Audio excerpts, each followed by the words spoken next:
नमस्कार साथियों।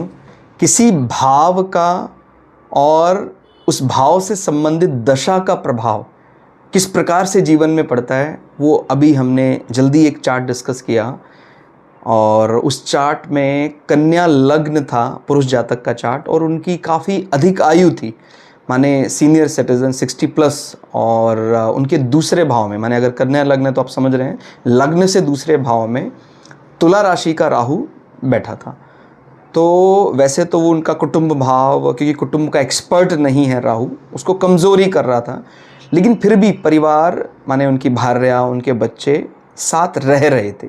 लेकिन जैसे ही राहु की महादशा में केतु की अंतर्दशा आई, वैसे ही किसी कारण से कुटुंब में विवाद हो गया, परिवार की कोई एक समस्या उत्पन्न हो गई, और बच्चों ने भी और उनकी भार्या ने भी उनका साथ छोड़ दिया।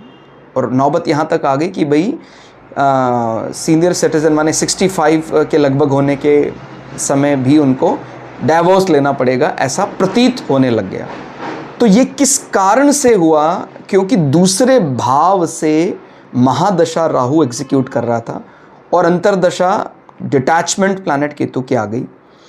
लेकिन अब जल्दी कुछ समय पहले अंतर्दशा बदल गई है और शुक्र महाराज एक्टिव हो गए हैं। तो शुक्र के आने के बाद, और शुक्र इनके चार्ट में नवम भाव में स्वराशि माने वृषभ राशि का है, तो अब कुछ वार्तालाप पटरी पर वापस आ गया है। ऐसा लगता है कि जैसे जो हालात इतने ज़्यादा बिगड़ गए थे, जहाँ पर डाइवोर्स तक हो सकता था, फिर से शायद जीवन एक हो सकता है।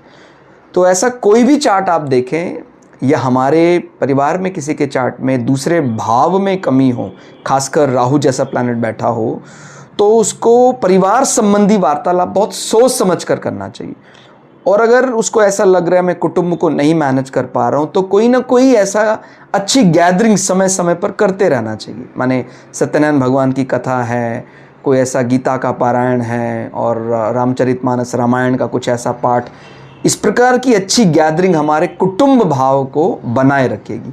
और कभी भूल से भी पारिवारिक विषय में क्रोध ना करें, खासकर जब आपके दूसरे भाव में कोई मैलेफिक प्लैनेट बैठा हुआ है। और दशा का विशेष ध्यान रखें। भाव से संबंधित जब दशाएं चल रही हैं तो उसको सावधानी पूर्वक बनाए रखें, बचाए रखें, नहीं तो संबंध विच्छेद होने का भय रहता है। धन्यवाद।